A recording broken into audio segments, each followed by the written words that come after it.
All Russian battalion destroyed by Ukraine army in Andriivka and have liberated the village. The armed forces of Ukraine have liberated the village of Andriivka in Kherson Oblast, which had been occupied by the Russian army, and have mopped up the remaining Russian forces. Source: PIVD, South, Operational Command on Facebook.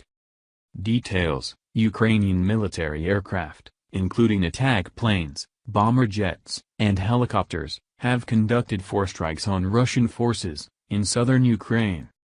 4 Russian strongholds have been struck in the vicinity of Andriivka, Bilohirka, and Blahodatne. Andriivka has been liberated from Russian occupying forces and any remaining Russian troops have been mopped up. PIVD Operational Command adds, "This is just like what happened in Lazov, where our troops have firmly secured their positions just a few days ago." Russia attempts to prevent Ukrainian forces from advancing in southern Ukraine. On the Pivdeniiba front, Russian forces are focusing their main efforts on preventing the Ukrainian armed forces from advancing. Source: General Staff of the Armed Forces of Ukraine on Facebook, information as of 6 o'clock on 27th of July.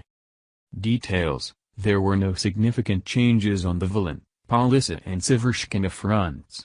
Russian forces fired on the areas around Mykolaievka, Tovstodobov, Volfine, Senkivka and a number of other towns and villages.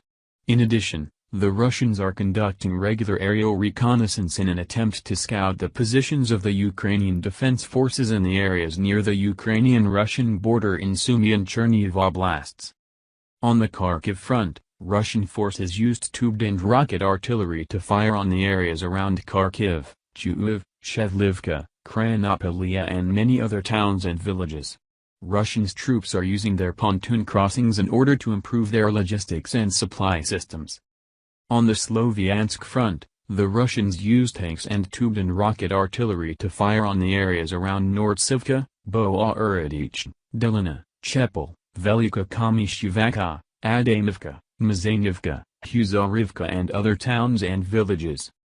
On the Kramatorsk front, Russian occupying forces shelled the areas in the vicinity of Kryvaluka, Zakid, Spurn, Kryhorivka, Tishanivka and other towns and villages, conducted an airstrike near Serebryanka, and actively deployed AVs.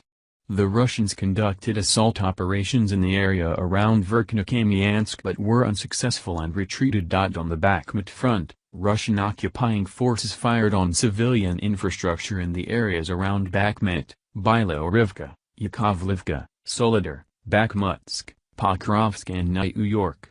They conducted hostilities in the area around Soledar but were not successful. Near Samahiria, the Russians attempted to conduct reconnaissance in force, but suffered losses and retreated.